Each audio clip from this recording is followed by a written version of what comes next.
You're not even good enough to hold a broom! The corporate zenith of Pendleton Tower was a kingdom carved from cold light and ambition. Here, Arthur Pendleton didn't just work, he presided. From his panoramic office, the city sprawled beneath him like a conquered chessboard. His success was a suit he wore without ever taking off, woven from threads of ruthless deals, and the unshakable belief that the world was divided into two kinds of people, the players and the pawns. His gaze, accustomed to assessing value in decimal points and profit margins, often swept his domain, not with pride, but with a critical search for flaws in the perfect facade he had built. And then he saw her. She was a still point in the whirl of his morning, a figure of quiet industry near the bank of eastern windows. Her name, though he never bothered to learn it, was Maria. She moved with a slow, deliberate grace that he mistook for inefficiency, her hands guiding an object that seemed anachronistic to the point of absurdity, a simple, old-fashioned vassoura. Its bristles were worn, the wooden handle dark and smooth with the patina of countless hours of use. It was a relic, a silent protest against the age of silent robotic vacuums and ionized air purifiers he had installed. A sound, dry and derisive, escaped Arthur's lips. It was not merely a laugh, it was an assertion of dominance. He crossed the vast expanse of marble, his footsteps a stark, solitary rhythm in the morning quiet. "Some traditions are meant to die," he stated, his voice cutting through the silence. He gestured not at her, but at the broom, as if it were a diseased thing. "That thing is a museum piece. We live in the future. I could have a machine in here that maps every dust particle and eliminates it with a whisper. Using that, it's not dedication, it's stagnation." His eyes, cold and analytical, then flicked to her simple, well-worn dress and practical shoes. And one must present themselves in a manner that reflects the stature of their surroundings. You understand, I'm sure. Perception is everything. Maria paused. The rhythmic swish-swish ceased. She did not startle or cower. With a tranquility that seemed to warp the very air around her, she lifted her head. Her eyes met his, and Arthur, for a fleeting second, felt a disquieting shift. There was no shame in her gaze, no anger. There was only a deep, immeasurable patience, like the earth observing a passing storm. A faint, knowing smile touched her lips, a smile that did not seek to appease but to acknowledge a profound and private truth. Without uttering a syllable, she slowly turned back to her task. The soft sound of the bristles resumed, but now it felt different. It was no longer just sweeping, it was a quiet, methodical erasure of his arrogance. Flustered, Arthur let out a sharper, louder laugh, a brittle sound meant to shatter her infuriating calm.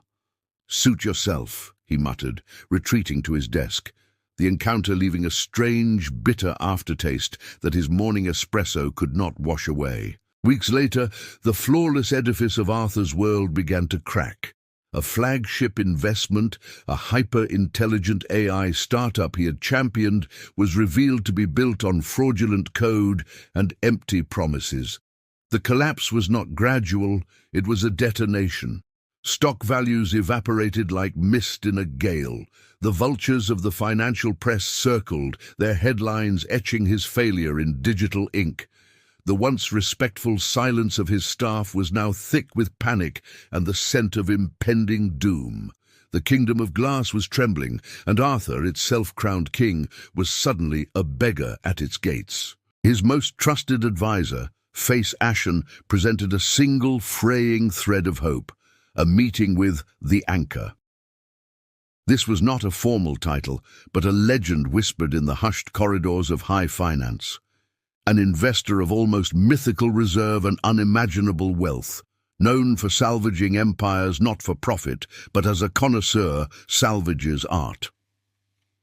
The meeting was set in a place far from the modern gleam of his world, the private library of a historic manor, a sanctuary of silence and shadow.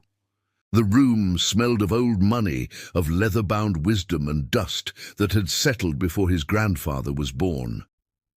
Arthur waited, his rehearsed pleas turning to ash in his mouth. His future, his very identity, was a single frayed thread. The massive oak door swung open without a sound, and the world stopped. It was her, the cleaner, Maria. But the woman standing in the doorway was a revelation. The simple dress was gone, replaced by an outfit of such understated elegance it seemed to hum with latent power. Her posture was erect, not with stiffness, but with the innate authority of one who has never had to question her place in the world. She moved to the head of the table, and the air grew dense, charged with a gravity that made it hard to breathe. "Mr. Pendleton," she began, her voice not much louder than the whisper of her broom, yet it commanded absolute silence. "You measured my worth by the wood in my hand and the cloth on my back. You saw a tool and a uniform. You were blind to the legacy they represent." She paused, letting the weight of her gaze press down on him. "That Vasura you derided has swept the floors of homes that have stood for over 200 years. It has cleaned the dust from the halls of companies that became global pillars. It is not a relic of poverty.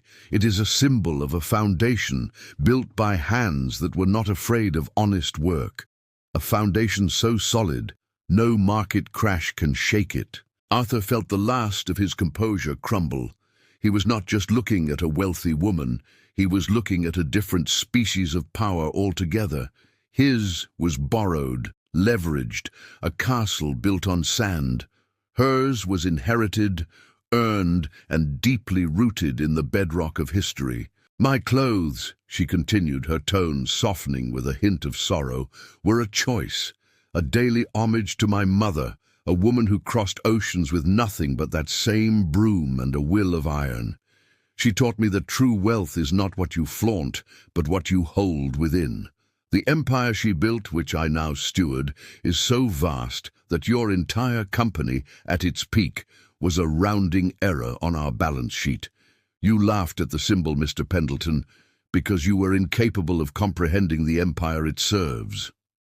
Arthur did not just feel ruined, he felt erased. He had not merely insulted a person, he had insulted a lineage, a history, a philosophy of strength he could never hope to emulate. His laughter echoed back at him, not as a memory of dominance, but as the punchline to a joke he had told on himself. He had scoffed at the Vasura, only to have his entire world swept away by the immense, unassailable fortune it truly represented. He laughed at my broom, until he saw my true fortune.